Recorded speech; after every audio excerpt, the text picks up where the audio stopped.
दरभंगा जिला की प्रसिद्ध मतलब कि डेंटिस्ट में आप जाने जाते हैं और बहुत से गरीब लोगों को भी ठीक किया है और बहुत डिफ़िकल्ट केसेस आए हैं, दांत संबंधित बीमारियां उसको भी इलाज किया है आपने और इसी के लिए दरभंगा में मतलब कि जानी जाती हैं।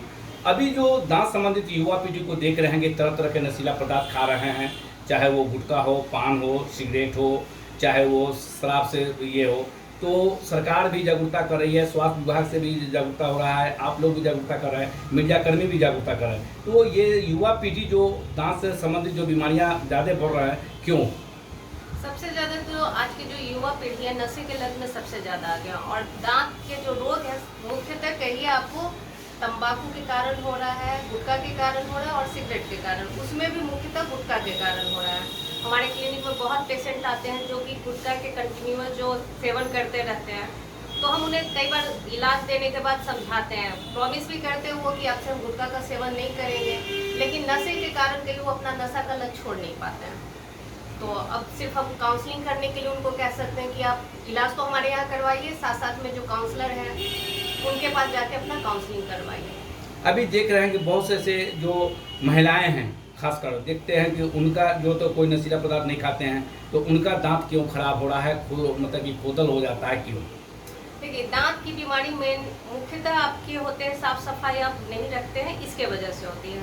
अगर आप अपने दांतों का अच्छे से रख रखाव साफ सफाई करें तो दांत में कोई समस्या नहीं आएगी, लेकिन लोग अच्छे तरीके से दांत नहीं साफ करते हैं। जो रेगुलर चेकअप करवाना चाहिए हर 6 महीने पे वो नहीं करवाते हैं। खाना खाने के बाद रात को ब्रश करने की आदत नहीं है, दातुन नहीं करते हैं, दातुन कर रहे हैं ब्रश नहीं कर रहे हैं, दातुन भी करते हैं तो ठीक से नहीं करते हैं। 2 टाइम ब्रश करना बहुत जरूरी है। तो शिकायत मतलब कि रोगी को आप समझाते हैं, सभी रोगी को? सारे रोगी को हम लोग सब कुछ बताते हैं, लेकिन जो कहिए हैबिचुअल एक्शन है, उनका आदत अगर नहीं है साफ सफाई मेंटेन करने का, तो फिर दांत में समस्या रहेगा ही। आप या तो गुटखा खाएं या न खाएं। दांत की बीमारियां मुख्यतः कहिए गंदगी रखने की वजह से। खाना फंसा आपका, आपने सावधानी नहीं रखी तो प्रॉब्लम होगा आपको। पहिया के भी शिकायत बहुत ज्यादा आ रहे हैं, जी जी। तो उसको किस तरह इलाज करते हैं? पाइलिया के लिए स्केलिंग होता है, सुप्राजिंजिवल सब जिंजिवल, लेकिन अगर आप खाना खाएं, खाने का टुकड़ा मुंह में फंसा रह गया, उस समय आपको समस्या नहीं होती, धीरे धीरे धीरे धीरे वो समस्या बढ़ते जाता है। इसीलिए रेगुलर चेकअप करवाइए, 6 महीने पे स्केलिंग करवाइए। लोगों के मन में कई एक भ्रम है कि स्केलिंग कराने से, दांत साफ करवाने से दांत कमजोर हो जाता है, इस भ्रम को निकालिए। पाइलिया जिनको भी उनको स्केलिंग करवाना बहुत जरूरी है, तभी उनका बीमारी ठीक हो पाएगा। अभी भी देखते हैं मतलब कि गांव में देखते हैं कि लोग झाड़ फूक पर लगे हुए, दांत से संबंधित कोई होता है तो चले जाते हैं झड़वाने के लिए वैद्य के पास, कि कहाँ कहाँ मतलब ओझा के पास चले जाते हैं झाड़ने के लिए, कीड़ा निकालने के लिए, घास से मतलब झाड़ ये करते हैं। ये कहीं मतलब कि साइंस जो है इतना डेवलप हुआ, सारा चीज़ हुआ, डॉक्टर ही पढ़ता है लोग सारा चीज़, फिर भी लोग मतलब कि जो है झड़वाने चले जाते हैं। तो उनसे खास क्या अपील करना चाहते हैं? नहीं, अगर आपको पूजा पाठ करना है ठीक है, पूजा पाठ कीजिए, ईश्वर में विश्वास रखिए, लेकिन कहिए ये बीमारी के लिए हमेशा डॉक्टर के पास जाइए, झाड़ फूक पे विश्वास मत कीजिए, ये सब सिर्फ भ्रम है। और कहिए आप सिर्फ फंस रहे हैं वहाँ पे, आपका बीमारी और बढ़ रहा है, ठीक होने की जगह और बीमारी बढ़ रहा है। तो अभी देख रहे हैं बहुत से आदमी को मतलब दांत के किसी का बड़ा है, किसी का गैप है, तो इसका इलाज है? दांत में आपका अगर गैप है उसका भी इलाज है, दांत टेढ़ा मेढ़ा है तो उसका भी इलाज है। अब साइंस बहुत ज्यादा तरक्की कर गया, हर चीज का इलाज है। दांत से क्या पूरे शरीर से रिलेटेड है, लेकिन हम डेंटल डिपार्टमेंट से बोलेंगे कि नहीं, दांत में आपका गैप है उसका भी इलाज पॉसिबल है। फिर आपके दांत टेढ़े मेढ़े हैं तो पिन लगा के, ब्रेसेस लगा के आपका दांत सीधा किया जा सकता है। जो दांत संबंधित से ज़्यादा कैंसर ज़्यादा फैल रहे हैं, बहुत से मतलब कि कैंसर, माउथ कैंसर ज़्यादा हो रहे हैं, क्यों हो रहे हैं? माउथ कैंसर होने का मेनली 2 कारण है, एक आपका गुटखा हो गया, दूसरा तंबाकू हो गया। तंबाकू आप सिगरेट में लीजिए या फिर अलग से जो तंबाकू खाते हैं, जर्दा खाते हैं, उसके वजह से। अगर आप ये दोनों नहीं खाते हैं तो आपको ओरल कैंसर नहीं होगा, मुंह का जो कैंसर है वो नहीं होगा। निकोटीन से ज़्यादा नुकसानदेह हो रहे हैं? बिल्कुल हो रहा है। तो अभी जो देख रहे हैं कि अभी तो गांव में कहते हैं गुटखा के अलावा सिर्फ ऐसे भी जो अधिकतर सुपारी खाने का आदत होता है उससे भी कैंसर होता है। अभी देख रहे हैं कि डिजिटल इंडिया है, और मतलब कि जैसे पहले लोग मतलब कि दांत उखाड़ा जाता था, चूटा से हम लोग देखा करते थे, अब तो मशीन आ गए हैं और मतलब कि आपके पास तो देख रहे हैं कि तरह तरह के मशीन है, सारा चीज़ है, और एक्सरे भी है, और उसको पेशेंट को दिखाया भी जाता है कि आपका कहाँ से प्रॉब्लम है, और उस मतलब कि कैमरे में मतलब कि करके दिखाया जाता है। तो ये चीज़ आपके क्लिनिक पर हम देख रहे हैं, और थोड़ा सा मतलब कि किस तरह इलाज करते हैं यहाँ? अब टेक्नोलॉजी एडवांस हो गया, अब इंट्राओरल कैमरा है, पेशेंट खुद भी देख सकते हैं। अगर कैमरा मुंह में डाला जाए तो वो स्क्रीन पे देख सकते हैं। उस साइड आप दिखाइए जरा स्क्रीन हो तो कि ये स्क्रीन है। अगर पेशेंट के मुंह में ये हम इंट्राओरल कैमरा डालते हैं तो अपने ही दांतों के प्रॉब्लम को स्क्रीन पे देख सकते हैं। और जो दांत सफाई किया जाता है वो अल्ट्रासोनिक मशीन से किया जाता है, जिससे कहिए आपको कोई भी मतलब नुकसान नहीं होता कि दांत हिल रहा है, कमजोर हो जाएगा, ऐसा कुछ भी नहीं है।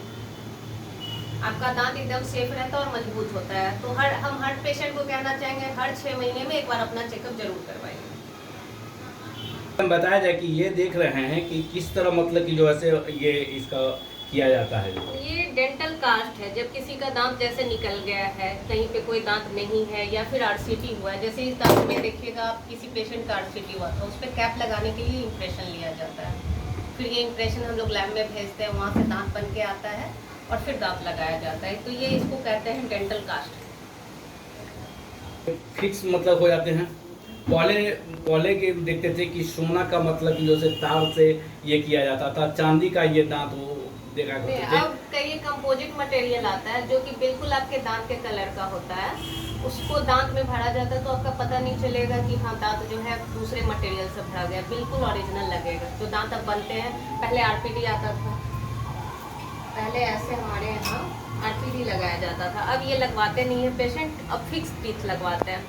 तो ये फिक्स टीथ का कास्ट है और ये आपका आरपीडी हो गया। अब ये बहुत कम लगाते हैं पेशेंट, तो लेकिन अब ये बहुत कम पेशेंट्स लगाते हैं। तो अब उसको का मतलब कि खाने के बाद भी नहीं खोलना पड़ता होगा? नहीं, अब फिक्स दांत आता है, क्राउन ब्रिज के नाम से आया। और अब टेक्नोलॉजी और एडवांस हो गया है, इम्प्लांट लगाते हैं।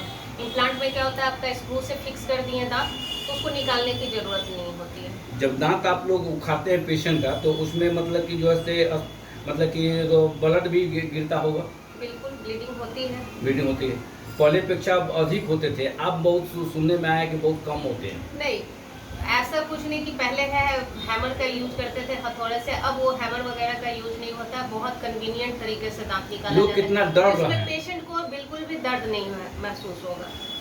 जो अगर दांत से दर्द समस्या लेके आते हैं तो उसको पहले टैबलेट आप लोग देते हैं कि ये दर्द मतलब कि ये रुक जाए, उसके बाद तब दांत उखाड़ते होंगे?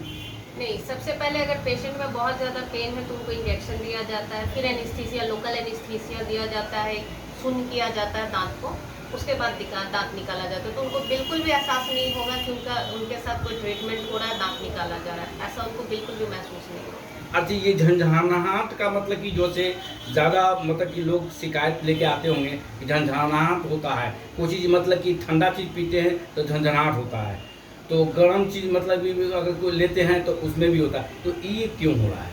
ये देखिए, कई दांत का 3 लेयर होता है। सबसे बाहरी इनामेल होता है जो कि शरीर में सबसे हार्डेस्ट सब्सटेंस है। वो अगर आप गलत तरीके से अपने दांत को ब्रश करते हैं या फिर उसको, तो इनामेल घिस जाता है। जब इनामेल घिस जाता है और आपका डेंटिन कहिए एक्सपोज हो जाता है, जो सेकेंड लेयर है डेंटिन, तब दांतों में झंझनाहट की समस्या शुरू हो जाती है। अभी मार्केट में देख रहे हैं तरह तरह के ब्रांडेड मतलब कि जो है पेस्ट बिक रहे हैं, तो सारा बिक रहे हैं, मगर कोई मतलब कि जो से पेशेंट मतलब कि जो है उससे वो ये करते, फिर भी सफाई जो होना चाहिए दांत का वो सफाई नहीं हो पाता। तो आप लोग मेडिकेटेड जो मतलब कि पेस्ट बताते हैं तो किस तरह मतलब कि उसको बताते हैं? देखिए, मेडिकेटेड पेस्ट हम लोग ज़्यादा दिन के लिए नहीं देते। कोई भी मेडिकेटेड पेस्ट हम लोग 1 महीने के लिए ही यूज करने के लिए देते हैं, फिर उसके बाद वो नॉर्मल यूज कर सकते हैं। और जो भी पेस्ट हम लोग झंझनाहट के लिए देते हैं, हम लोग सजेस्ट करते हैं कि 3 महीने उसको इस्तेमाल करें, उससे उनका झंझनाहट कम हो जाता है। 3 महीने यूज करने के बाद जो नर्व्स है वो क्लोज हो जाता है और झंझनाहट की समस्या बंद हो जाती है।